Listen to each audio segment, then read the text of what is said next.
So I'm kind of a standard academic paleontologist. So I'm on a faculty in Edinburgh that's a geology department and earth sciences department. And most of my day-to-day life now is just kind of standard academic stuff. So research, of course, and grant writing, but quite a lot of teaching, student advising, running a lab, serving on committees, all that fun stuff. But I also do quite a bit of outreach, or I try to do quite a bit of outreach in terms of working with the press and science writing and so forth. And so that's what I'd like to talk about today, is something that I've kind of accumulated some experience in, and something that some other folks in the room, Mark and Darren and others, also have quite a lot of experience in. And that is how new discoveries, new research is presented in the press, essentially. So we see all the time, pretty much at least once a week nowadays, some sort of new dinosaur or new hominid discovery. I'm sure what Paige will talk about later, or some other type of new fossil, or some study that's being written about. And we see these things sometimes go viral online. We see them in newspapers and magazines. And so I think this is a way, maybe on par with museums and Jurassic Park and those sort of things, but maybe even more so, how a lot of people learn about at least new discoveries and what's happening in paleontology today. And it might just be, a 5-second thing as, people are scrolling down Twitter or going through the newspaper or listening to Radio 4 or watching BBC Breakfast or whatever it is. But I think this is the way that a lot of people get introduced or get some appreciation for what is happening as far as research paleontology today. It's also, this sort of thing was very important for me when I got into paleontology, because I grew up basically here outside of the city of Chicago, not too far, but far enough out that, this was kind of my, everyday life until I was 18. It was a great place to grow up, but it's not the sort of place where you can go out and find dinosaurs. There aren't, any museums really around. You have to go into the city for that. And so when I was a teenager, that's when I became really interested in paleontology, and this was around the time that my family, we finally got a computer, we finally got the internet. This was like 98, kind of around that time. And so there weren't quite as many new dinosaur discoveries back then. Now there's like a new species a week that's being found, in this crazy new pace of all these people around the world finding dinosaurs. But it was starting back then, and so this is how following new discoveries online, news articles online, was really one of the main ways I got into paleontology. And it was very exciting to be able to see what was happening, now, not just reading books. I read a lot of books, I read a lot of the history of the science, but this was learning about what was actually happening today.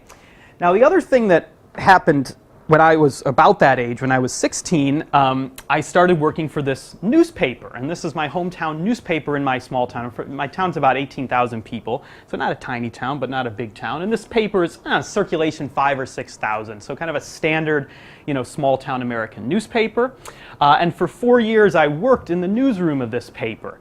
And so the reason I got that job really is because I always liked to write, and it beat laying asphalt or digging ditches or factory work or any sort of a real job. So it was great, and I loved it, and I learned a lot about how the media works, not on the super big scale, not at this point, but how the day-to-day operation of the media works. I got to know a lot of journalists, know the process, know what it's like to write on deadline, and know what it's like to interview sources and be sent press releases and have people call up and want to be in the paper and all that kind of stuff.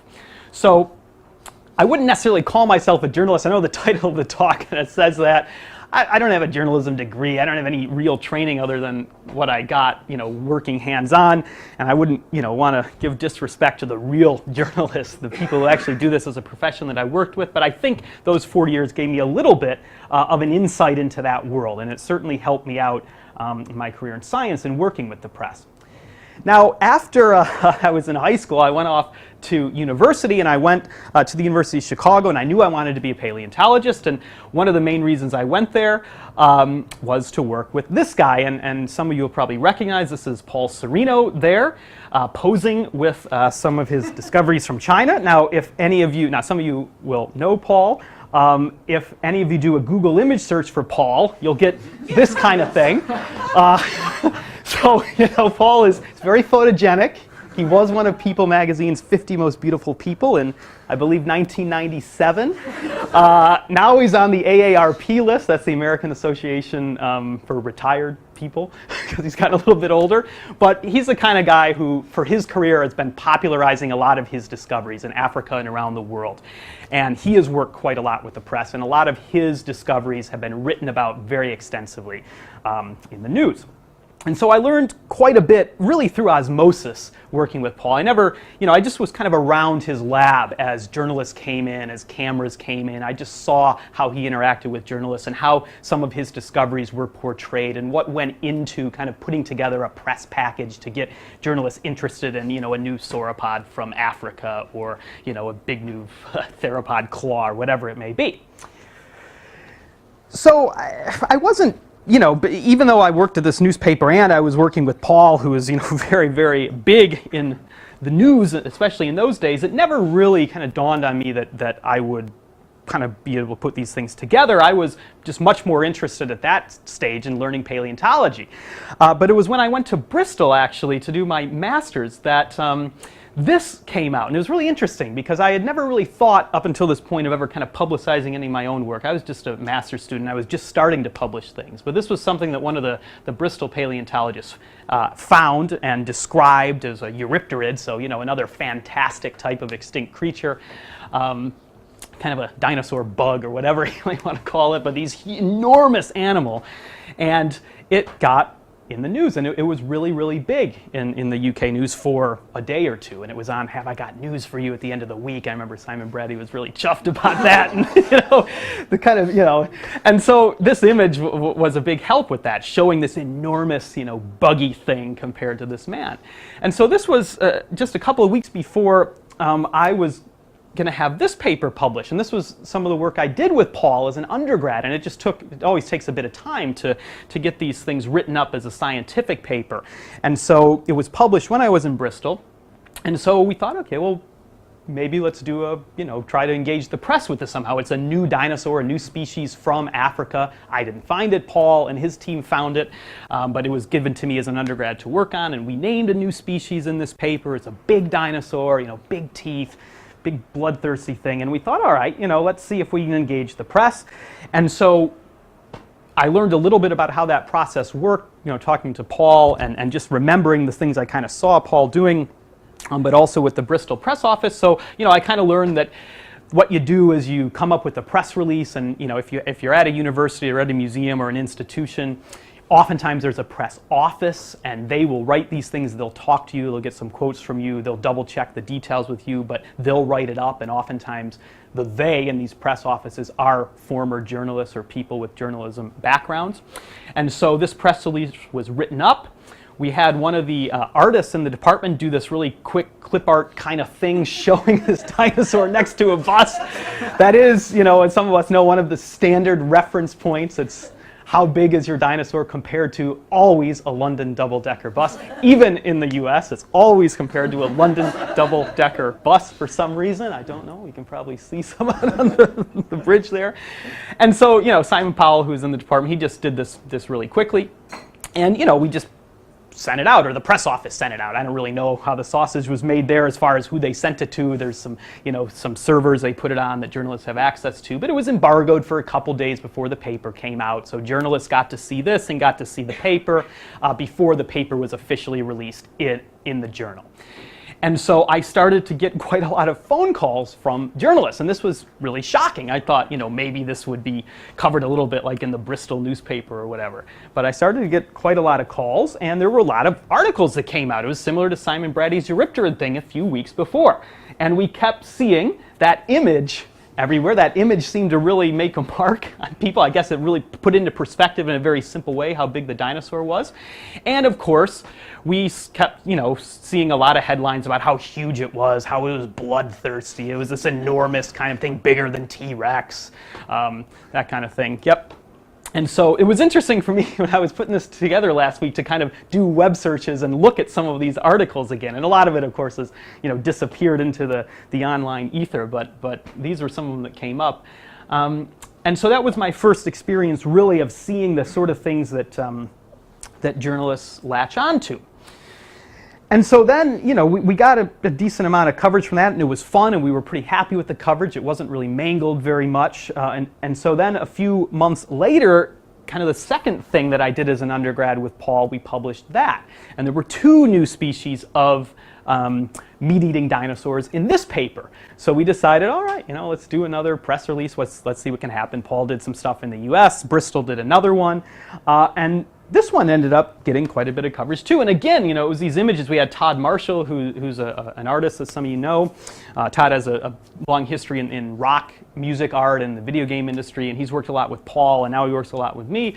But he did these great, you know, illustrations, these kind of character-driven illustrations of these 2 dinosaurs, and I think that really kind of stole the story. And it was 2 of them. They were both meat eaters. There were parallels being made to sharks and lions and this kind of stuff.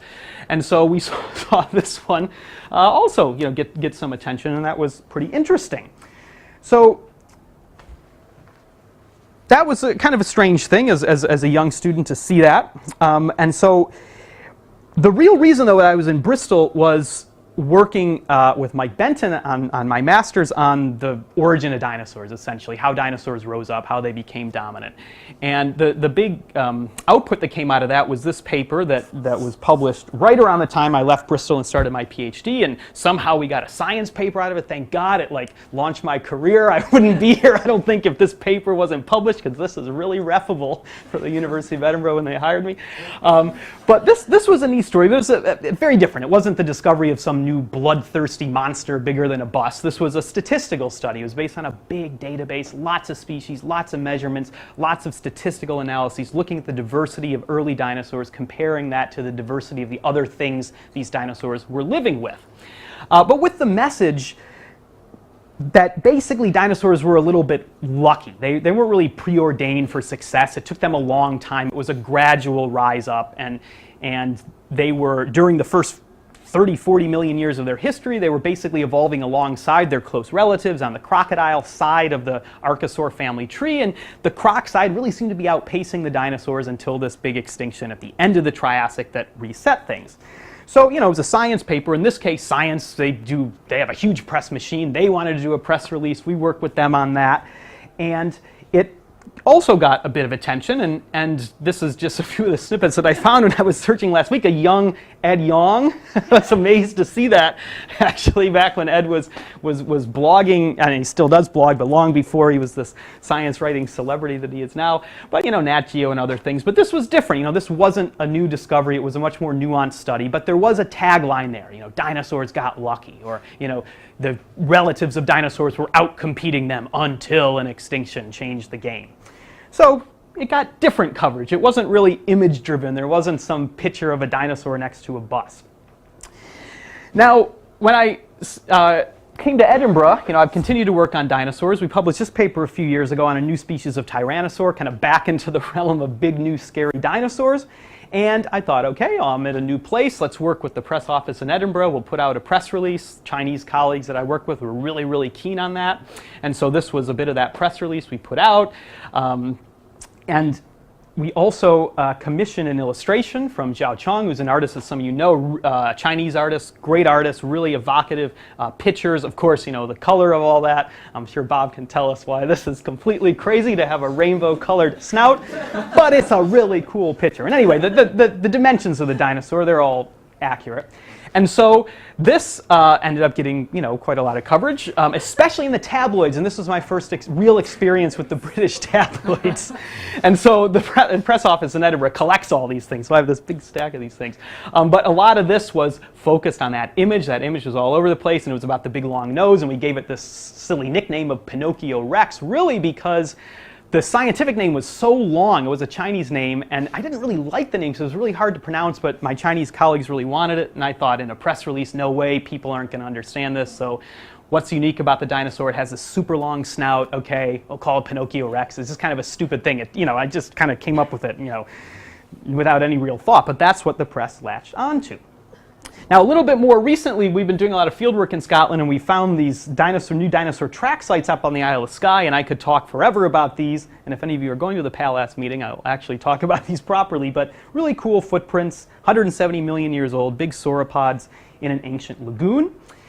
We commissioned some artwork from John Hode, who's a Scottish artist, and some of you may know John. He's a really good kind of landscape scene-setting artist, and he knows a lot about ancient environments. And then, of course, we published a paper on it. Not a big sensational science paper, but Scottish Journal of Geology, a local thing. And we, sent out a press release because it was a new Scottish discovery, and we thought there'd be some interest in it. And this was also kind of picked up, and especially by some of the tabloids. And what we saw is that John's image got a whole lot of play, and that really drove it home to a lot of people. And there were lots of tropes, Scotland's Jurassic Park and the dinosaur disco. I think that's another kind of silly term I came up with. But you can kind of see how some of these things are starting to repeat here. Just one last quick word about Scotland. Way back in the 1950s, this guy, Brian Shawcross, when he was much younger, he found these bones. There are a few bones of an ichthyosaur. It turns out, based on careful comparison to other specimens, they actually represent a new species. We can tell from that humerus bone. We published this again in the Scottish Journal of Geology, a small kind of regional journal, but it was a new species. And we commissioned Todd Marshall, who did that artwork back in '08 for Paul Serino of the two new theropods. We commissioned him to do an ichthyosaur based on those bones, but really based on the skeletons of what we can tell are close relatives, things that are known from much more bones. And so this started to go around online. Somebody did this, which is quite funny. I didn't do it. But that sort of sense of humor actually worked into a lot of the press. And of course, because it was a new marine reptile from Scotland, everybody picked up on the Loch Ness Monster. And this was really the trope. That and Todd's image all over the place. So I'll just quickly in the last couple minutes say that's just a little bit of my experience. And really what I'd like to have is a discussion, because a lot of you have experience with this too. But I'll mention just a few of the pitfalls that I've found, because it's not just all seeing yourself in the tabloids and kind of getting that ego trip from that. There's issues that can happen. Sometimes things like this happen, and oftentimes it involves that publication. Yeah, and so this was the story a few years ago when some very ancient Cambrian, I can't remember, some kind of invertebrate, filter feeder thing was kind of made out to be this ancestor of whales. Like, how did that happen? Of course, how do they possibly mangle that? And this was a Nature paper, I think. But this can happen. Your work can be shredded and turned into something totally different.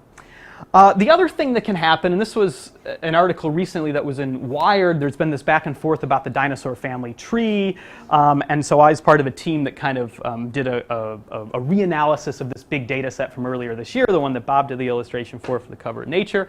And this article, the way it was written, made it seem like it was all about me, that I put together this team and everything, and I didn't tell that to the journalist. So I actually had to go to this journalist and say, hey, that's not quite accurate the way you've set this up. And so he ended up changing the article. But that kind of stuff can happen. So there is a risk sometimes of upsetting your colleagues, especially if you're part of a team, and you usually don't have any control over that. It's up to the journalist. Same thing here. We just described this new amphibian a few years ago, and I was the lead author on the paper, and the BBC ended up putting these pictures of me there, but it was a team, and it kind of, it didn't really upset people on the team, but when I saw that immediately, I apologized to everybody else to say, hey, I sent them pictures of everybody, but, they just put the one of me there, and it wasn't my decision. Sometimes also you can just kind of look like a tosser, for lack of a better word, when you see some of these things. Like, what the hell is that? So I'm just going to put these things up here, and I won't kind of go through all of them because I know we're running out of time. We can talk about more of them later. But this is really what I've found. And these are the things I tell my students. If you want to see your stuff publicized through the press, you got to work with the press, and you have to keep these things in mind. And really the big thing, you need to have something new. New species sell well. Nicknames seem to sell well. Art is so important, and I don't have to tell this crowd. How many times do we see, a Bob Nichols or a Mark Whitten painting accompanying a press release, and that gets it so much attention, and that's really critical. Journalists, of course, love hyperbole, but you can never predict the news cycle. When that new amphibian from Portugal came out, I was set actually to go on BBC television and live TV, and right before I was called and said, this Germanwings plane just crashed, and so we're cutting all coverage of anything else for the next 5 hours. So that those sort of things can happen, and so you can just never really know. I I've always found it useful to just make myself accessible to journalists. I think I understand their mindset, how they work. I'm always nice and cordial and answer their emails and stuff. Know that you can speak off the record if this is something you can do.